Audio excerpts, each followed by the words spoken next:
Welcome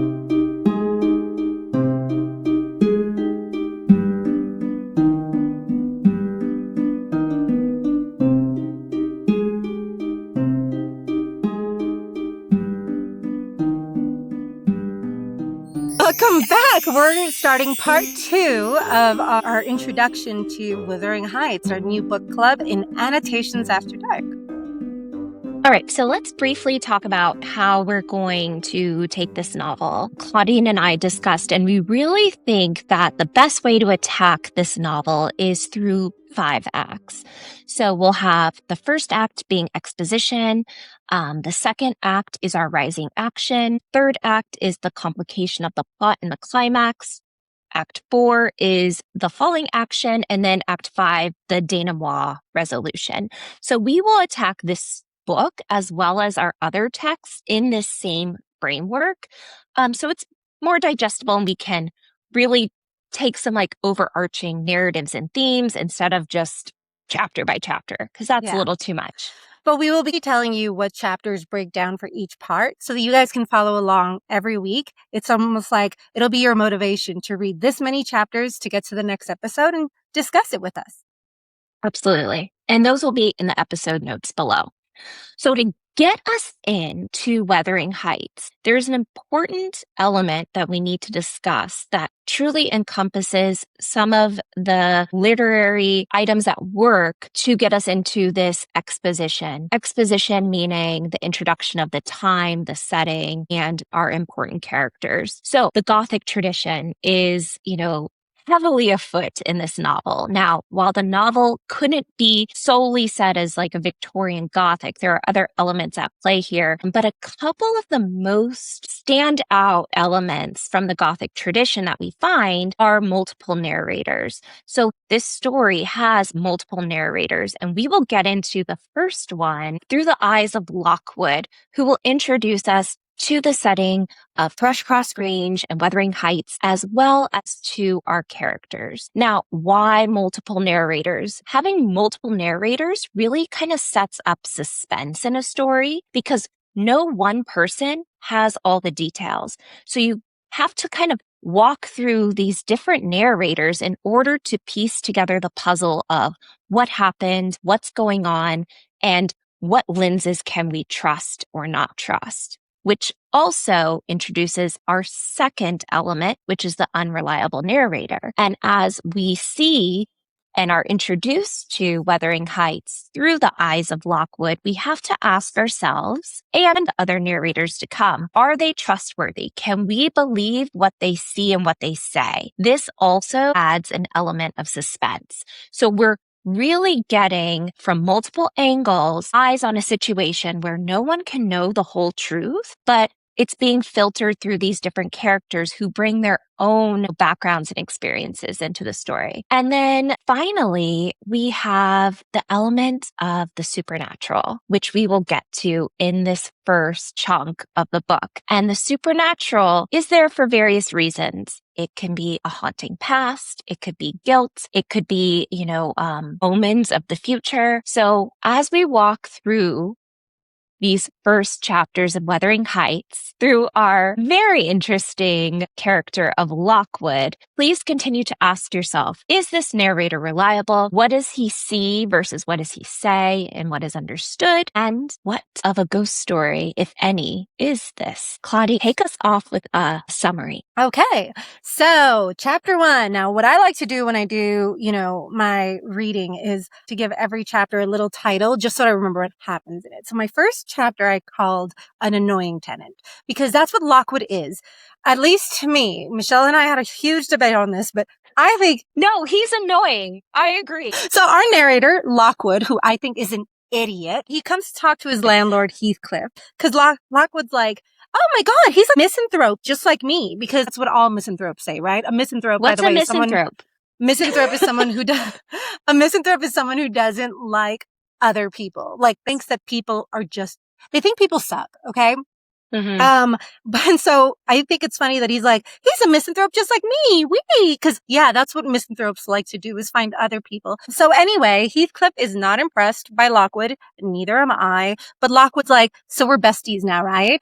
And Heathcliff's like, dude, my dog tried to kill you. And Lockwood's like, no doubt, bestie, I'll be here tomorrow. And that pretty much summarizes chapter 1. It's just like introducing this character who is oblivious, a little entitled, and just kind of daft about the fact that Heathcliff isn't a good person. And that brings us to chapter 2. Well, let me ask you one question about that. So, Yes. but why is Lockwood there to begin with? Like, is he just showing up randomly? Like, No, what's happening? He's the tenant. Like, he's basically renting out the property, that the He must have Grange some from money. Heathcliff. Oh, he does come from money. And that's kind of the funny thing is, he's like, oh, I'm a misanthrope. I hate society, but he comes from society.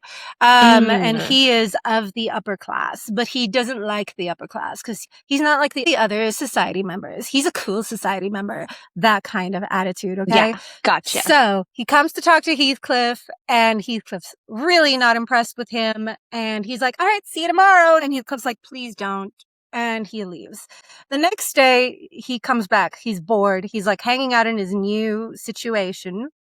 And he's just standing there and he's like, I'm lonely. Because that's what misanthropes say when, they're not around anyone, is I'm lonely. I'm going to go check on my bestie. Friend. Yes, whatever. He just wants a friend. I hate this guy. And so anyway, that starts chapter 2, which I called an Unwanted Geist. Get it? Because Geist. You guys will see. Ghost. Lockwood comes back because, of course, Heathcliff was just kidding when he told him not to come over.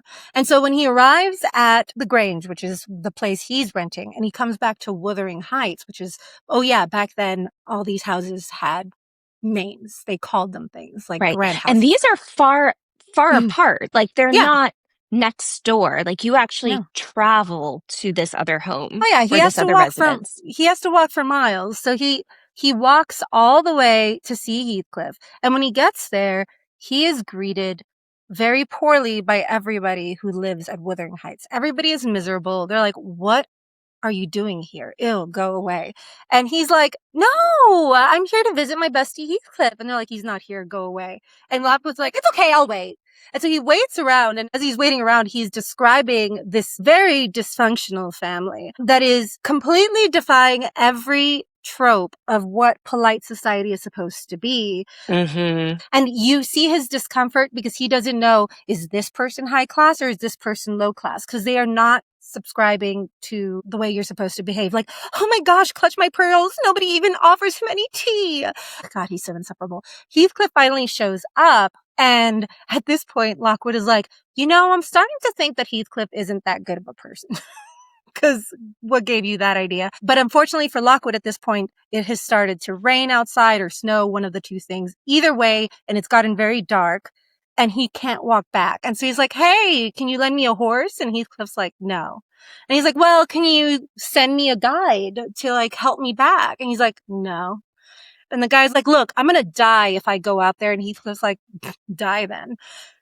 And they all go to bed, and he's like, what do I do? And Zilla, their housekeeper, basically takes pity on him and brings him up to a forbidden room. Think Beauty and the Beast. You can't go into the East Wing. And that kind of starts setting up our mystery of why can't we go into the East Wing? But basically, she puts him in this room.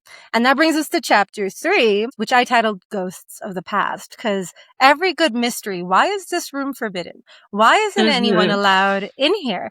And what are these ancient writings? Who are these names? Because he walks in there. Yeah, he walks in there and scribbled all over the wall like some yellow wallpaper insanity carved into the wall. Catherine Earnshaw, Catherine Earnshaw, Catherine Heathcliff, Catherine Heathcliff, Catherine Linton, Catherine Linton. And he's like, what is going on? He starts snooping around because that's totally what you do in polite society. And he finds Catherine's diary. And so he decides, hey, a little light reading before I go to bed. I want to know more about these people because, this is supposed to stoke also the audience's need to know more about these people too. Yes, so because we meet them and everybody's so rude and miserable. Like, why? Yeah. And so he starts reading And what you can expect is to be a little lost and confused because you're like, who are these people? What's going on? Take it with a grain of salt, but also make a mental note of it as you read. It's going to be very important for the future. And so he's reading these things and then he falls asleep. And this is where the reliable versus unreliable comes in because he falls asleep and he starts to have all these crazy dreams about going to this church that like lasts forever. And he's like, gosh, whatever tea they gave me must have been bad. He's terrified. And then all of a sudden he just hears like scratching. And he goes, what is that? And he wakes up and he's like feverish. And he's like, oh, it's just the branch that is like against the window. You know, have you ever been in a creepy place and there's just like a branch scratching your window? Right. All the sounds, everything's amplified. But, you know, at this point, he's getting more and more crazed. He's like, what is going on? Because he's totally in this haunted room, or is he? And then he's like, I need to stop that scratching. You know, think about like Telltale Heart, Edgar Allan Poe. The scratching, it's driving me mad. And so the beating of the heart. And so he goes to try to, you know, cut the branch or do something, and he realizes the window is latched from the outside. Like there's no way to open it. In a fit of madness, or does he? We're not sure. He punches his hand through the window to grab the branch, but instead of a branch, what does he grab, Michelle? A hand! He's like, oh my God! And then this woman is like... levitating hand of some sort? Or maybe, I don't know. This woman, supposedly, or is she a little girl? He can't tell in his fevered state, is like, let me in. Let me in. I've been walking the moors for 20 years. And of course, this man is terrified.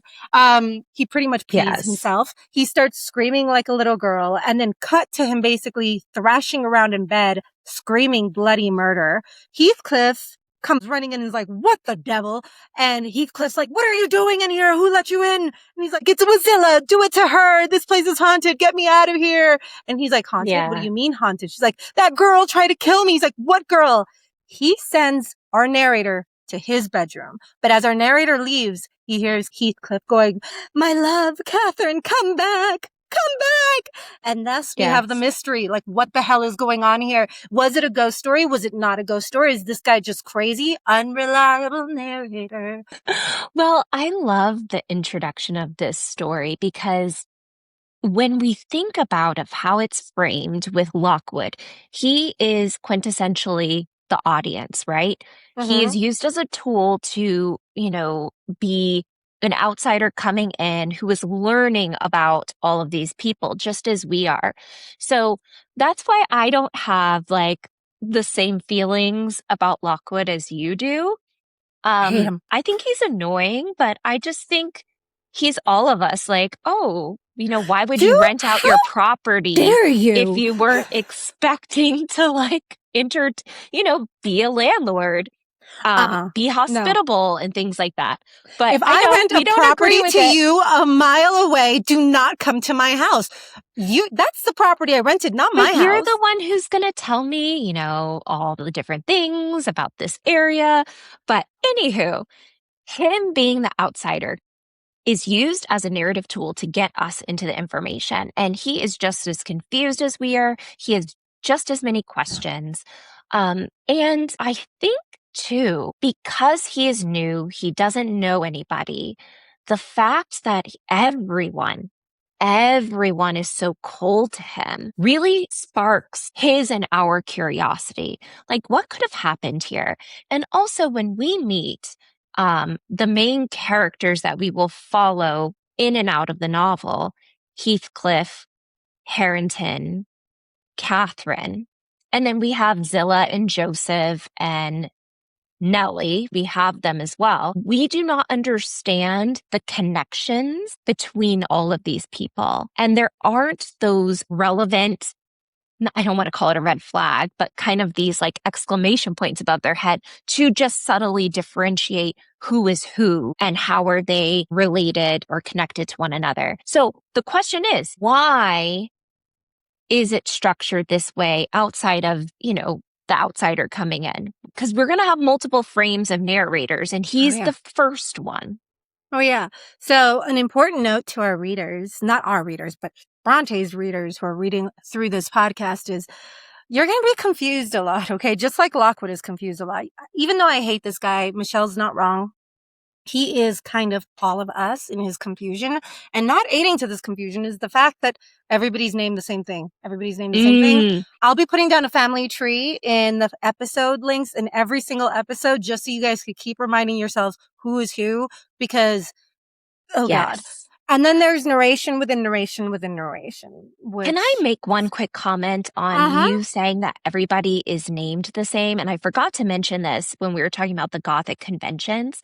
That is a Gothic convention called doubling, where we have characters who may have the same name or they come back with the same attributes. And what do you think the purpose of that is, doubling? I think it does multiple things, especially in this novel. One, I think that doubling creates, like you said, a sense of confusion and thereby suspense. It creates it so that you're not quite sure. I think it positions the reader in this feeling of like uncertainty constantly about what is going on and trying to piece together this narrative. I think it also establishes in that way class structure. Passing down names was a very important part of class structure because, when we think about class, it's all about the name, not about the money. And so it preserves that. I think doubling also creates this narrative tool, specifically in this novel, between generational trauma and the way it's passed down, not just like a name is passed down, but also your generational trauma is passed down. Everything that you inherit from your parents that came before you. So names Absolutely are so important in novels. Always pay attention to them. I don't care if you're reading like Katniss Everdeen, who's a huntress, or Peeta Mellark, who's the bringer of bread and life and sustainability. These names are important. I think Catherine, the fact that she's Catherine is important. And we will see how these names shift, mold, and become one another. It gets so confusing, but I think there are whole dissertations that can be and have been written about this doubling, about why she did it this way. What do you think? Oh, I agree with everything you said. And I really latch on mostly to the passing on, the generational cycles that we get caught in, and how, being mirrored after your grandmother, your mother, you unknowingly at times inherit these burdens.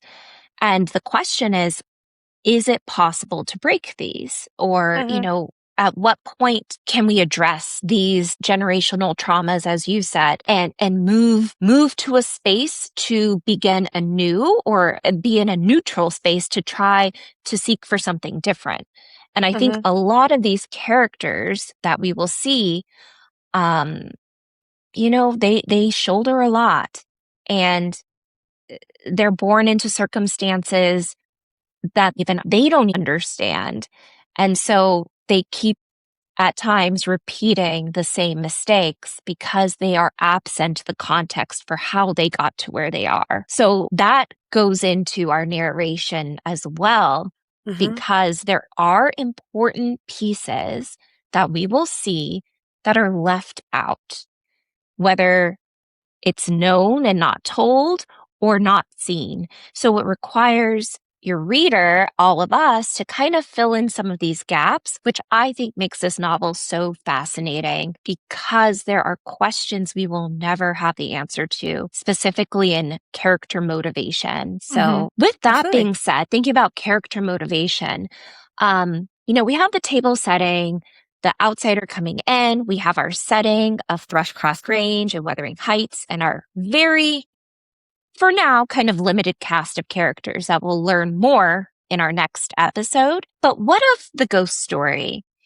Why is it important to have this haunted woman floating and, outside of the window? What element outside of the supernatural is that bringing to this story? Well, I think that this is bringing up, again, to bring back generational trauma. This is bringing back how like Heathcliff is haunted by, this woman that he loved, not only in possibly a literal sense, if she's really the ghost, but also in a figurative sense by her passing, by the lack of resolution, but also the way that her daughter is haunted by the lack of having her mother, by the loss that this created. I think it creates that kind of narrative. I think once again builds this suspense about whether, if it really is a ghost, the supernatural. Emily Brontë was a very mystical person. She was raised in a very religious household. You'll see this when you get introduced to Joseph, who is sort of like the representation of the Great Awakening movement. Brontë was raised by her father, who was a pastor, but who was a lot more, he believed in a benevolent, loving God. He didn't believe in this like powerful, vengeful God. Emily kind of pushed against this and went much more into the supernatural and mystical realm. And I think this was also a way for Emily Brontë to explore that mysticism of, she was, if I had to, she didn't say this, and I'm not a scholar on her, but if I had to, based on my reading, put a label on her, she was much more almost romantic or transcendental in her beliefs. I would agree. You wouldn't know that she grew up in such a religious household, right?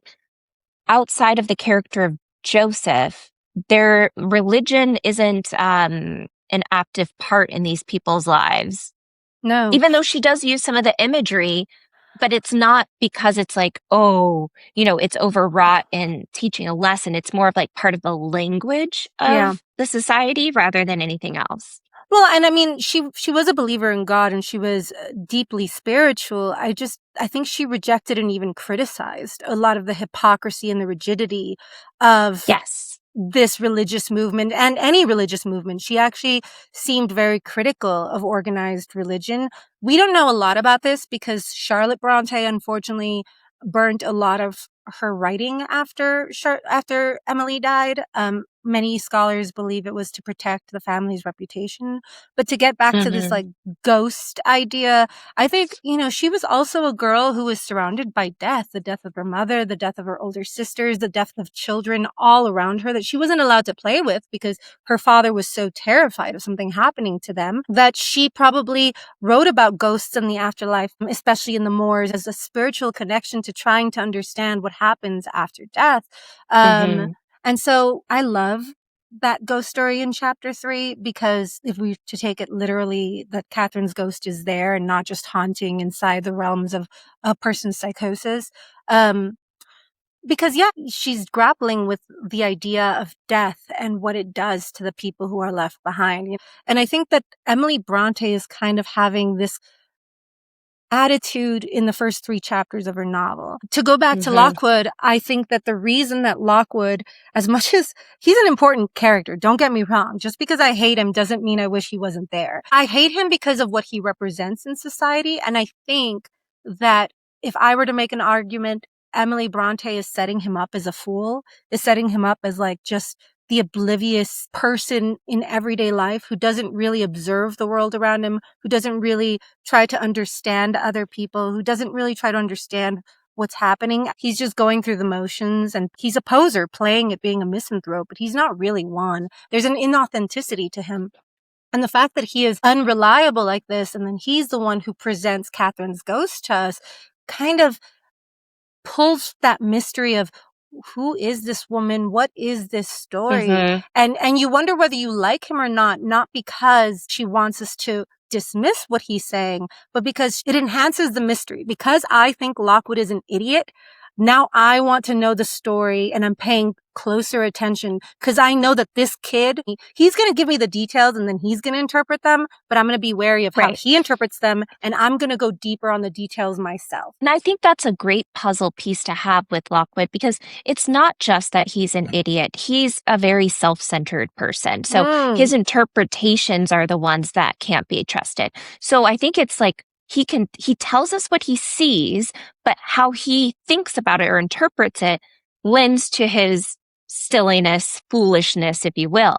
But we're not required to accept his interpretations. But I think what he sees, he is telling us. truly like what he sees. It's the interpretation part. And I think it is very interesting with this Catherine's ghost, and it's Catherine Linton. She names herself when she speaks to Lockwood. She tells him, I'm come home. I'd lost my way on the moor. And when we learn more about who this woman was, I really find it fascinating. She says she lost her way. And we'll get into that later on when we understand who she is to each of the members in this household. But she shows herself to a complete stranger. Regardless of his foolishness, she's reaching out. And then Heathcliff comes. And he, when he thinks he's alone, is calling to her ghost, come in, come in. Kathy, do come, do once more. Oh, my heart's darling, hear me this time. Catherine at last. And she doesn't show. So that to me adds even more of this mystery. Why reveal yourself to someone that is new and not the one who is longing and beckoning for you, for your presence? Exactly. Before we move on to the next episode, I just wanted to talk really quickly on the description of Heathcliff, because I think that's going to be very important. In chapter 1, he is described, or Lockwood describes him as the following. He is a dark-skinned gypsy in aspect. In dress and manners a gentleman, that is, as much a gentleman as many a country squire, rather slovenly perhaps, yet not looking amiss with his negligence, because he has an erect and handsome figure, and rather morose. Possibly some people might suspect him of a degree of underbred pride. I have a sympathetic chord within that tells me it is nothing of the sort. I know by instinct his reserve springs from an aversion to showy displays of feeling. I just want to break that quote apart very quickly because I think it has all 4 things that we've talked about in this episode: race, class, gender, and what an idiot Lockwood is. So first and foremost, race. He's described what as an idiot he is. Come on. Stupid fool. He's described as a gypsy in aspect, which means he's darker skinned. So that's his race. Right. This won't be the last time we hear about Heathcliff's race. Secondly, we get class in his dress and manners, in the fact that even if he's slovenly dressed, you can tell that he comes from something more. Right. And third of all, his gender, because he's described as erect and handsome figure, rather morose, which is, what you wanted out of a man back then. Right. Stoic, morose, not showing too much emotion. And then finally, we see what an idiot he is, because he says, I know by instinct his reserve springs from an aversion to showy displays of feelings. Bitch, you don't know shit about Heathcliff. Like, he's evil incarnate, okay? So yeah, I think that quote just goes to show all these elements. And so as we go into our discussion with this novel, I think that's a quote that I want our audience to keep in mind. So just wanted to throw that out there. I love that. All right. That is going to set us up for our next episode. I really enjoyed this. Thank you. Make sure you keep your annotations after dark. Bye.